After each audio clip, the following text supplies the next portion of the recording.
নমস্কাৰ, মই ৰুবুল নাথ। আপোনালোকৰ খেতি পথাৰ বহুতে কৰে, নিজৰ ঘৰতে হওক বা পথাৰতে হওক। এই এনেধৰণৰ ক'লা ক'লা পোকে আপোনালোকৰ খেতিডৰা অনিষ্ট কৰিছে নেকি? বা ঘৰৰ যি বডিমাহ, ডাংবডি বুলি কয়, বডিমাহ বুলি কয়, তেনেধৰণৰ ক'লা ক'লা পোকে আমাৰ যি পাচলি বহুত নষ্ট কৰে। আৰু এনেধৰণৰ ক'লা পোকে যেতিয়া পাচলিত আপোনাৰ বগাব ধৰে বা পাচলিত বগাই থাকে, আমাৰ যি পাচলি কেতিয়াও হ'ব নোৱাৰে বা নষ্ট হয়। আপোনালোকে ইয়াৰ কাৰণে কি মেডিচিন ইউজ কৰে? আমাৰ এডাল শুকান বডিমাহ, ইয়াৰ পৰা আমি কেনেকৈ গুটি তৈয়াৰ কৰিম আপোনালোকে চাব ভিডিঅ'টো প্ৰথমৰ পৰা শেষলৈ। বৰ্তমান পুৰঠ হৈছে, শুকাই গৈছে। ইয়াৰ পৰা কেনেকৈ গুটি পুলিৰ প্ৰস্তুত কৰিম আপোনালোকে চাব। এনেধৰণে টেমা বা স্প্ৰে ল'ব। এনেধৰণৰ স্প্ৰে আপোনালোকে সাৰৰ দোকানতে পাব। আৰু যিবিলাক আমি ফুটজাতীয় বুটল ব্যৱহাৰ কৰোঁ, তেনেধৰণৰ বুটলত আপোনালোকে এই মুখাখন মানে ফিটিং কৰি ল'ব। প্ৰায় আধা চামুচ মেডিচিনত 1 লিটাৰ পানী এনেধৰণে মিলাই মানে হিচাপত ল'ব আৰু স্প্ৰে কৰি দিব। কম ঠাই হ'লে ব্যৱহাৰ কৰিছোঁ বা সুফল পাইছোঁ। ইয়াত দেখিছে ক'লা ক'লা এটা কলাৰ এই গোটেই আপোনাৰ পাচলি যেতিয়া এনেকৈ আক্ৰান্ত হয়, আপোনাৰ ফল ফুল বা এনেকৈ বাঢ়িব নোৱাৰে বা এনেকৈ ধৰিলে কি হয়, আপোনাৰ ফচলটো নষ্ট হয়। চাই লওক, হয়তো বহুতৰ শাক পাচলি আছে বা এনেধৰণৰ আক্ৰান্ত হ'লে কি মেডিচিন ইউজ কৰিব হয়তো নাজানে বা নকয়। মই মেডিচিনটো ইউজ কৰিছোঁ, চাই লওকচোন কেনেধৰণে। যেতিয়া এনেধৰণে বগাই ধৰে, আপোনাৰ ফচলটো ডাঙৰো নহয় আৰু কম সি শুকাই যায়। চাওক, চাই লওকচোন। মই এই হেন্দালিত এনেধৰণৰ বডিমাহ দিছিলোঁ। বডিমাহত এনেদৰে দেখিছে ক'লা ক'লা পোকে কেনেকৈ আক্ৰান্ত কৰিছে। ইকো বুলি কোৱা যিটো মেডিচিন, এই মেডিচিনটো মই ইউজ কৰিছোঁ। বহুতে সুফল পোৱা যায়। মোটামুটি 10-15 দিনলৈ এই বেমাৰটো আক্ৰান্ত নহয়।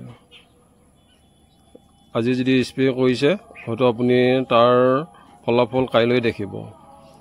আৰু যদি গছত যদি তেনেধৰণৰ যদি ক'লা পোক নাহালৈ আপোনালোকে মেডিচিন ইউজ কৰিব নালাগে। যদি 10 দিনলৈ নাহে, 10 দিনলৈ ইউজেই কৰিব নালাগে। চাই লওক কিমান ক'লা ক'লা পোক। এই ক'লা ক'লা পোকবিলাকে আমাৰ শস্যবিলাক কি কৰে, নষ্ট কৰে। আৰু এনেধৰণৰ একো পেক এইটোৰ সাৰৰ দোকানতে পায়। ইয়াতকৈ ডাঙৰ সৰু আছে বা এইটো ডাঙৰ চাইজ। যদি কম ঠাই হয়, সৰু পেকেট লৈ আহিব। মোৰ শাক পাচলি বেছি, সেইকাৰণে মই ডাঙৰ পেকেট লৈ আহিছোঁ। আৰু ডাঙৰ পেকেট আনিলে যে বা সৰু পেকেট আনিলে যে গোটেইটোৰ ব্যৱহাৰ হ'ব সেইটো নহয়, আপোনাৰ ঠাই অনুপাতেহে ব্যৱহাৰ হ'ব। এইটো পেকেটত আপোনাৰ 3 টেংকি পানী ইয়াৰ মেডিচিন আছে। মোৰ শাক পাচলি বেছি, মই এনেধৰণৰ স্প্ৰে ব্যৱহাৰ কৰিছোঁ। 1 টেংকি পানী দিছোঁ।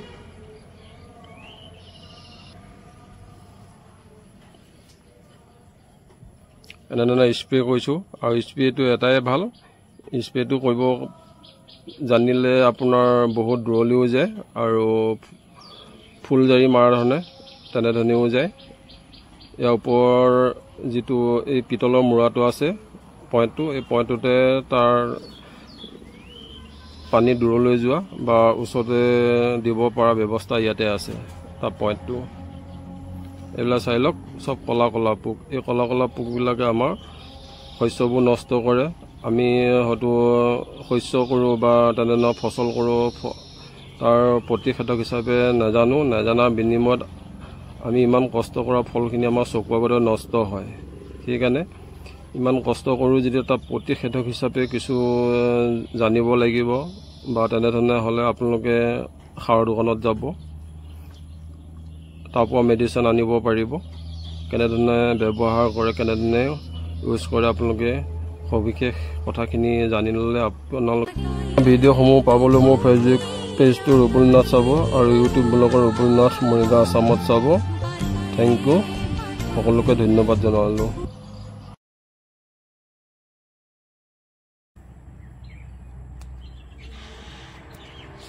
আমাৰ এডাল শুকান বডি মাহ, ইয়াৰ পৰা আমি কেনেকৈ গুটি তৈয়াৰ কৰিম আপোনালোকে চাব ভিডিঅ'টো প্ৰথমৰ পৰা শেষলৈ। বৰ্তমান পুৱত হৈছে, শুকাই গৈছে। ইয়াৰ পৰা কেনেকৈ গুটি পুলি প্ৰস্তুত কৰিম আপোনালোকে চাব। অনিষ্ট কৰে এই ইকো বুলি কোৱা যিটো মেডিচিন, আপোনালোকে এইটো স্প্ৰে কৰিব।